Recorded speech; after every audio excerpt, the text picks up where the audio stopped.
नमस्कार। तो इन दिनों एक घमासान चल रहा है इलेक्टोरल बॉन्ड को लेकर के।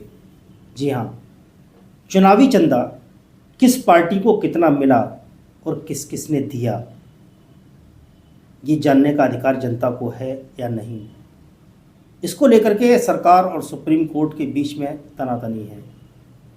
सरकार ने पहले तो हलफनामा दाखिल किया और कहा कि इलेक्टोरल बॉन्ड के बारे में जानकारी देने का जनता को कोई औचित्य नहीं है, लेकिन दूसरी तरफ न्यायपालिका ने, सुप्रीम कोर्ट की एक संवैधानिक पीठ ने ये कहा कि जनता को ये जानने का अधिकार है, पूरा अधिकार है, और इसको सार्वजनिक किया जाना चाहिए। और यहाँ तक सुप्रीम कोर्ट की संवैधानिक बेंच ने एसबीआई को ये निर्देश दिया कि वो इलेक्टोरल बॉन्ड का सारा डेटा चुनाव आयोग को दे और चुनाव आयोग उसको अपनी वेबसाइट में डाले और लोग इसको समझें कि आखिर किसने किसको कितना चंदा दिया। इसके पीछे सुप्रीम कोर्ट का एक तर्क है और उनका कहना ये है कि कहीं ऐसा तो नहीं कि जो चंदा मिल रहा है उसके एवज में किसी को लाभ पहुंचाया जा रहा है। बात तो सही है। और उसके बाद सरकार अपनी तरफ से जो प्रयास कर सकती थी उसने किए और एसबीआई ने तय समय सीमा के अंदर उसको चुनाव आयोग को उपलब्ध नहीं कराया। आज इस पर फिर से हियरिंग हुई और सुप्रीम कोर्ट ने एसबीआई को फटकार लगाई, या कहें इनडायरेक्ट वे में उस पूरे प्रोसेस को रोकने वाली ताकतों को फटकार लगाई।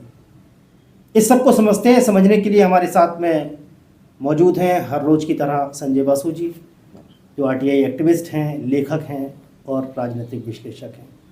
संजय जी, क्या है पूरा मामला, एक बार बताइए जरा। मामला ये बहुत दिन से चल रहा है। 2019 में एक इंटरिम ऑर्डर सुप्रीम कोर्ट दिए थे कि एसबीआई को ये ऑर्डर दिया गया था कि अब से जितने भी चुनावी चंदा इलेक्टोरल बॉन्ड के माध्यम से अब आपके पास आए उसका विवरणी आप तैयार करके रखिएगा और मामला चलेगा। तो लगभग 5 साल लगा। 5 साल लगने के बाद 15 फरवरी 2024 में उसकी राय आया कि इलेक्टोरल बॉन्ड संपूर्ण गैर संवैधानिक और बेआईनी। आपको याद होगा इस बॉन्ड को लाने के लिए कुल 5 किस्म की आइन को बदला गया था, जिसके अंदर कंपनी एक्ट है, इनकम टैक्स एक्ट है, हैं। तो ये सारे निर्वाचन की चंदा को पीपल्स रिप्रेजेंटेटिव्स एक्ट सबको बदला गया था। तो वो सारे बदलाव को बेआईनी घोषणा कर दी और टोटल ये इलेक्टोरल बॉन्ड को ही बेआईनी घोषणा किया है। एक तरफ असंवैधानिक और दूसरी ये आइन के मापदंड में ये खड़ा नहीं होता है, मतलब कानून संबद्ध नहीं है, ऐसा बोल सकते हैं। गैर कानूनी एकदम साफ, बहुत परिष्कार शब्द में उन्होंने बता दिया था। और उन्होंने ये उस 2019 की जो इंटरिम ऑर्डर था उसको लागू करते हुए कहा कि 6 मार्च तक एसबीआई को, स्टेट बैंक ऑफ इंडिया को, ये सारे तथ्य इंफॉर्मेशन इलेक्शन कमीशन को देना है। अब इसमें मज़े की बात है कि 4 मार्च यानी कि 15 फरवरी से 4 मार्च तक स्टेट बैंक ऑफ इंडिया ने वेट किया और 4 मार्च को एक एप्लीकेशन सुप्रीम कोर्ट में दाखिल की कि हम 30 जून तक टाइम हम लोग को चाहिए ये सारा विवरणी देने के लिए। 30 जून की डेट सोची समझी रणनीति तो नहीं है कि 30 जून इलेक्शन हो जाएगा, उसके बाद सार्वजनिक कर देंगे, जो होना हो जाएगा एकदम। क्योंकि सबको पता चलता है कि क्यों 30 जून, क्यों 30 मई नहीं, क्यों 31 जुलाई नहीं, क्यों? कारण तब तक इलेक्शन ख़त्म हो जाएंगे। तो वो देखते हुए ये एप्लीकेशन का ऊपर जब भी ये ADR, association for democratic reforms, जो ये एप्लीकेशन देखा तो उन्होंने सीधा एक अपील लगाया, आवेदन लगाई सुप्रीम कोर्ट में कि ये कंटेम्प्ट ऑफ कोर्ट कोर्ट की निर्देश की राय की अवमानना। अवमानना है, सीधा साधा। और उसका ही सुनानी आज हुआ था, बहुत जल्दी से ही वो निष्कर्ष में आ गया कि ये तो सरासर हमारे निर्देश को 2019 से जो अच्छा, चल रहा इसका है मतलब ये है कि न्यायपालिका को भी लगता है कहीं ना कहीं कुछ गोलमाल तो है, इसलिए बड़ा स्ट्रिक्टली वो इसको फॉलो एकदम। करा रहे हैं और वो चाहते हैं कि एकदम ये वो इतना बोल जल्दी रहा है कि जो मैं बोल रहा हूँ वो करो। ये 2019 में हमने बोल दिए थे कि आप ये हिसाब रखोगे।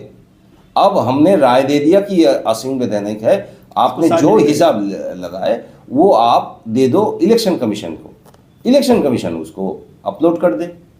अब यहाँ पे बहुत सारे तर्क वितर्क हो रहा है मेरे पास। ये किसी ने एक छोटा सा उदाहरण दे कि आपने मान लीजिए 100 रुपये का इलेक्शन बॉन्ड, इलेक्टोरल बॉन्ड खरीदा।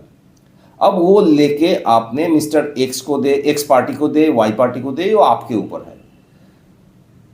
वो इनकैश होगा कहीं ना कहीं। आपने दिल्ली से खरीदा, कलकत्ता में इनकैश किया, वाई पार्टी को दिया, या मुंबई में गए जाके जेड पार्टी को दिया। एसबीआई का ये बहाना था कि हमको ये दोनों तरफ टैली करने में टाइम लगेगा। कहाँ किसने खरीदा, हाँ, और दो किसको दे करके किसने कैश किया। कैश किया। तो सुप्रीम कोर्ट ने बोला ये आपका जिम्मेदारी नहीं है, आप सिर्फ इतना विवरण सुप्रीम कोर्ट ये इलेक्शन कमीशन को दे दो कि आपके पास आके कौन कौन व्यक्ति ने या संस्था ने वो खरीदा, कब कब खरीदा, कितना अमाउंट का खरीदा, बस ये उठा के दे दो।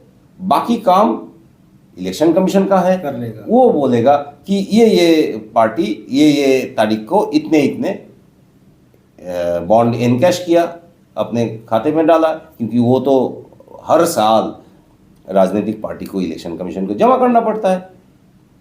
तो ये था मूल कहानी, लेकिन इसको इतना पेचीदा कर दिया गया था, करने की कोशिश किया गया था। मतलब कुल मिलाकर के तो बात यह है कि कहीं ना कहीं कुछ न कुछ दाल में काला जरूर है। और सबसे बड़ी चीज़ एक ये कि ये कोई आरोप नहीं लगा रहा हूँ, आशंका व्यक्त कर रहा हूँ एक उदाहरण के रूप में।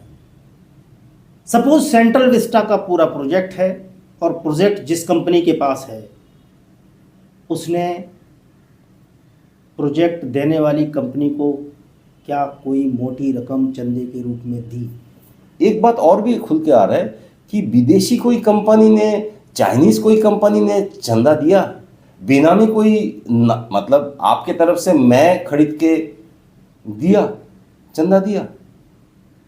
तो बहुत सारे पेश हैं जो वक्त रहते खुल के आएंगे, और इस पे हम घोटाला सारे लोगों को समझने की ज़रूरत है। न्यायपालिका अपनी तरफ से पूरी कोशिश कर रही है। चीफ जस्टिस ऑफ इंडिया बहुत स्ट्रिक्ट हैं, संवैधानिक पीठ बहुत स्ट्रिक्ट है, न्यायपालिका बहुत स्ट्रिक्ट है। क्यों? उनको भी कुछ न कुछ तो अंदेशा जरूर है। आज इतना ही, फिर मिलेंगे किसी अगले वीडियो में। तब तक के लिए नमस्कार।